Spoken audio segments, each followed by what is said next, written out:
Hello everybody and welcome. In this video I am going to show you how to disconnect your Earbuds EARFUN Air 2 from your iPhone.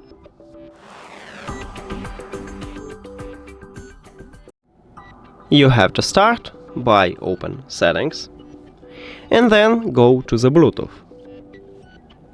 At the device list, click the information icon near to your earbuds.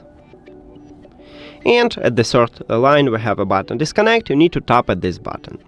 But before I tap on it, I will tell you the difference between disconnect and unpair. So when you select to disconnect your earbuds, you will stop Bluetooth connection with them, but leave your earbuds at the device list, so you can reconnect them in the future. And if you select unpair, you will totally remove your earbuds from your phone. So if you need this, you need to click at the Forget this device button.